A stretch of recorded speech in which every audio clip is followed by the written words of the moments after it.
सत्संग क्यों जरूरी है और आप ईश्वर का नाम जप के फिर से ईश्वर को पा सकते हैं। ईश्वर को पाने से क्या होगा? ईश्वर को पाने से आपके जन्मों जन्मों के संचित कर्म कटेंगे। उदाहरण के तौर पे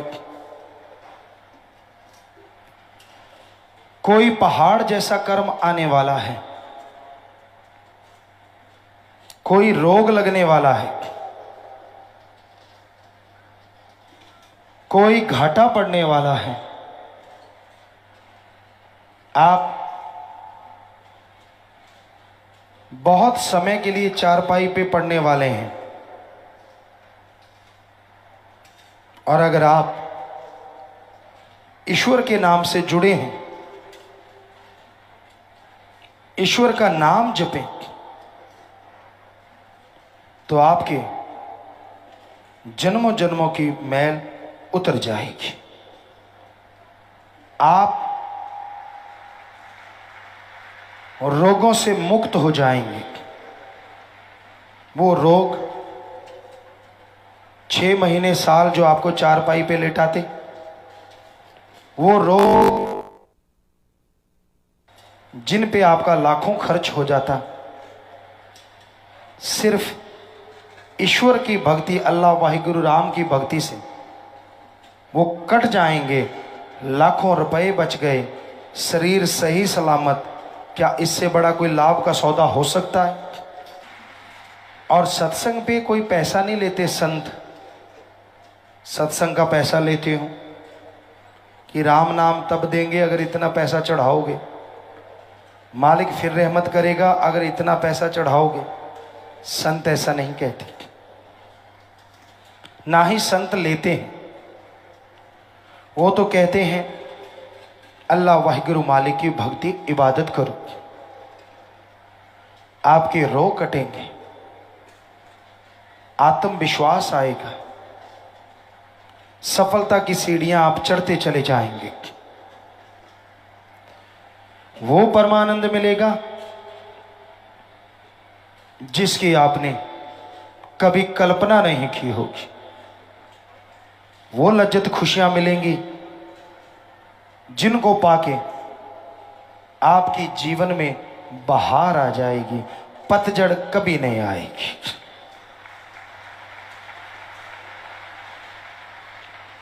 आदमी का मन डामाडोल होता रहता है। मन बड़ी जालिम ताकत है। सत्संग में नहीं आने देता, सुनने नहीं देता, सुन लिया तो मानने नहीं देता। इसलिए लगातार सत्संग में आते रहो। जो सुमरन नहीं कर पाते, मन के आगे लाचार हो जाते हैं, लगातार सत्संग में आके बैठे, सुना और अमल करने से जन्मों जन्मों की मैल उतर जाती है। मन के नकाब डल जाती है, मन की लगाम पड़ जाती है, मन दौड़ता नहीं। जितनी देर सत्संग में बैठे, सेवा सुमन का फल बैठे बैठे मालिक बख्श देते हैं। दुनिया में जब आप चले जाते हो, दुनियादारी के हो जाते हो। सत्संग का एक दायरा है, वहां तक रहते हो। सुमरन शब्द गान करते रहते हो, तो खुशियां कई गुना मिलती रहती हैं बढ़ के। लेकिन जैसे ही सत्संग के दायरे से बाहर हो गए, फिर से परिवार जात, काम धंधे याद, टेंशनें परेशानियां, दुनिया में गए दुनिया के हो गए। गंगा गया गंगाराम, जमुना गया जमुनादास। यहां भी आप जाते हैं वहीं का असर ले लेते हैं। अब दुनिया में गए, वहां चुगली निंदा शुरू, टांग खिंचाई शुरू, एक दूसरे की बुराइयां शुरू। वहां आप बैठेंगे, कहां भगवान याद आएगा। सारा दिन ऐसी कमाई करूं 15 दिन में नोट दुगने हो जाएं। कोई ऐसी एजेंसी मिल जाए, काम करना ना पड़े, नोटों से घर भर जाए। कैसे ठगी मारूं, किसी को पता ना चले और नोट 4 गुना हो जाएं, इत्यादि इत्यादि। माया रानी में दिमाग उलझ जाता है, दुनिया की फजूल की बातों में दिमाग उलझ जाता है। निंदा चुगली इंसान करने लगता है, और अल्लाह वाहिगुरु राम सपने की बात हो जाती है। फिर से सत्संग में आइए, सुनोगे, फिर से सतगुरु का, मालिक का प्यार अंदर से छलांगे मारने लगेगा, आत्मा कूदने लगेगी। और जितनी आत्मा मालिक के प्यार में कूदेगी, उतना ही मन दबता जाएगा और मालिक की खुशियों से आप माला माल होते जाएंगे। इसलिए अपने अंतःकरण की सफाई करो, भावना का शुद्धिकरण करो।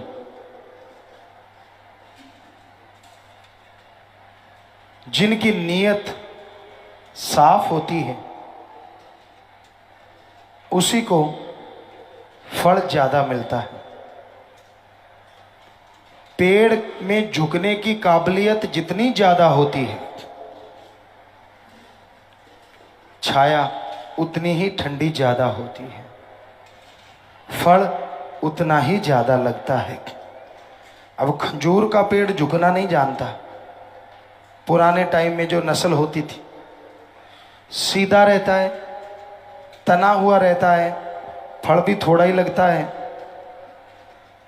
तो ऊंचा भया तो क्या भया, जैसा पेड़ खजूर, पंथी को छाया नहीं, फल ला गए अति दूर।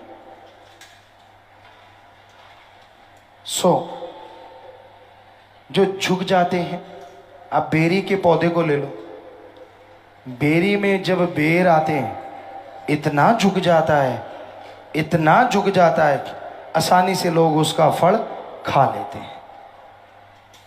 फिर जब फल खत्म हो जाता है, इतना ऊंचा नहीं जाता कि छाया ना हो, उसकी छाया भी बड़ी ठंडी होती है, वो झुका ही रहता है, उसकी नीयत साफ हो गई। ऐसे ही भगवान जब आपको खुशियां दे दें तो झुके रहो, दीनता नम्रता रखो, ताकि जब खुशियां ना मिलें, आपके पाप कर्म कटने हो, तो मालिक आपको पहाड़ से कंकर जैसी चुभन भी महसूस ना होने दे, पहाड़ जैसे कर्म की।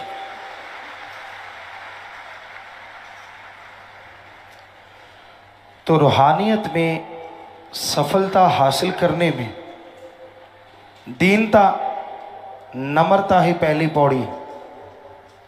अहंकार को कोई जगह नहीं है, अहंकार को मार पड़ती है।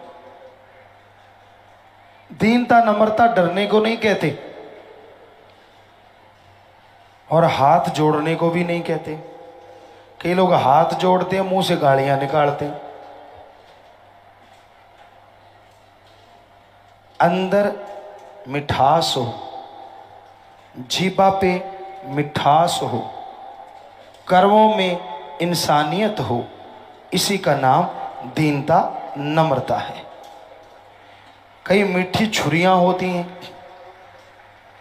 हमने तो पहले भी बहुत तजर्बा किया जब गुरगद्दी पे नहीं आए थे, और अब भी करते रहते हैं। कई मीठी छुरियां होती हैं। किसी दुकानदार के पास जाओ, बिजनेसमैन के पास जाओ, बड़ा मीठा बोलते हैं, आओ जी, बैठो जी, चाय लोगे, कॉफ़ी लोगे, रोटी खाओगे। क्यों? आपने रेस्टोरेंट खोल रखा है? हम तो आपके पास काम को आए हैं। चलो कायदा है, हमारा फर्ज है ये पूछना, पर बाद की बात सुनो। सामान ले जाओ जी, फिक्र ना करो जी, अपना ही घर है, और 100 बड़ा सामान 5000 में। तो कहते हैं क्या रेस्टोरेंट खोला है? रेस्टोरेंट नहीं, रगड़ना है आपको मीठी छुरी बन के। इसलिए ऐसी ऐसी चीजें समाज में आम दिखने में आती हैं। ठग बैठे हैं दुनिया में, महाठग, ठग और महाठग और महाठगों के बाप। जगह जगह पे इनकी नस्लें हैं। फकीर तो नस्ल दूर से पहचान जाते हैं कि ये ठग महाठग है या महाठगों का बाप है। कहते कुछ नहीं,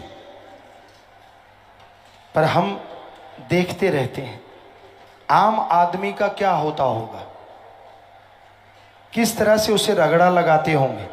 अब 100 वाली चीज का अगर 5000 लगाया है और आपको अगर 500 छोड़ दिया तो आप तो चौड़े हो गए, मैंने 500 छुड़ा लिया, पर उसने 4400 कमा लिया। ऐसे रगड़ते हैं इस दुनिया में। बेपरवाह जी फरमाया करते, ठगों से होशियार रहो। सारे ठग भी नहीं होते, अच्छे लोग भी हैं, पर उनकी गिनती जैसे कहते हैं आटे में नमक जितनी रह गई है। माता बहनें जानती हैं, नमकीन अगर फुल्का बनाना हो, परांठा बनाना हो, आटे जितना नमक नहीं पड़ता उसमें। चुटकी 2 चुटकी नमक डालो, पूरी रोटी नमकीन हो जाती है। तो उसी तरह इस समाज में अच्छे नेक लोग हैं, पर आटे में नमक जितने, उन पे भी यकीन नहीं आता। अब चारों तरफ अगर ठग ही ठग हो तो उन पे यकीन कैसे किया जाए? दाएं वाला ठगी मार रहा है, बाएं वाला ठगी मार रहा है, आगे वाला, पीछे वाला, तो बीच वाले बेचारे वैसे ही पिस जाते, लगता है ये भी ठग है। कहते हैं ना, 5 उंगलियां एक जैसी नहीं होती, ये तो ईश्वर ने बनाई है, और इंसान भी ईश्वर ने बनाए। सारे इंसान एक जैसे नहीं होते। ईमानदार, अच्छे, नेक लोग भी हैं, और ठग बेईमान भ्रष्ट लोग भी हैं। उन नेकों की वजह से, भले नेक पुरुषों की वजह से आज इंसानियत जिंदा है। उन चंद लोगों की वजह से आज स्वर्ग जन्नत इस धरती पे पुनः आ सकती है। उन नेक लोगों की वजह से सारी दुनिया में प्यार मोहब्बत की गंगा बह सकती है, वरना चहुं और बर्बादी का आलम है। हाथ को हाथ खाए जा रहा है। भले नेकम करने वालों को कोई पसंद नहीं करता। क्यों? क्योंकि जो बुरों ने बुराई के तरीकों से अपने आप को बड़ा बना रखा है, कहीं भले की भलाई से बड़ापन खत्म ना हो जाए, इस डर से वो भले लोगों को आगे नहीं बढ़ने देते। पर क्या कभी सूरज को बादलों ने हमेशा के लिए रोका है? कभी नहीं। बादल जितने मर्जी घटा घनघोर बन जाएं, सूरज उनको फाड़ के निकल आता है। तूफान आता है, तेज हवा आती है, तिनके उड़ जाते हैं, पेड़ उखड़ जाते हैं, कई बार मकान गिर जाते हैं, पर हिमालय पर्वत जैसे पहाड़ हिला नहीं करते। एक छोटा सा दीपक, छोटा सा दिया, जिसे अल्लाह मालिक वाहिगुरु खुद रोशन कर दे, काल महाकाल का तूफान की क्या ताकत कि उसे बुझा दे, उसकी लौ को भी डगमगा नहीं सकता। तो इसलिए दृढ़ यकीन रखो, सुमरण करते रहो, वचनों के पक्के बनो, आप अपना कर्तव्य का निर्वाह करते रहो। सेवा सिमरण भक्ति इबादत वो देखेगा आपके लिए अच्छा क्या है। बिन मांगे मोती मिले और मांगे मिले ना भीख, बिन मांगे दे देगा, कमी नहीं छोड़ेगा। ਧੰਨ ਧੰਨ ਸਤਿਗੁਰੂ ਤੇਰਾ ਹੀ ਆਸਰਾ। ਗੁਰੂ ਜੀ ਦੀ ਪਿਆਰੀ ਸੰਗਤ ਨੂੰ ਨਿਵੇਦਨ ਕੀਤਾ ਜਾਂਦਾ ਹੈ ਕਿ ਹਰ ਰੋਜ਼ ਸਤਸੰਗ ਸੁਣਨ ਦੇ ਲਈ ਸਾਡੇ ਚੈਨਲ ਡੇਰਾ ਸੱਚਾ ਸੌਦਾ ਨੂੰ ਸਬਸਕ੍ਰਾਈਬ ਕਰ ਲੈਣਾ ਜੀ।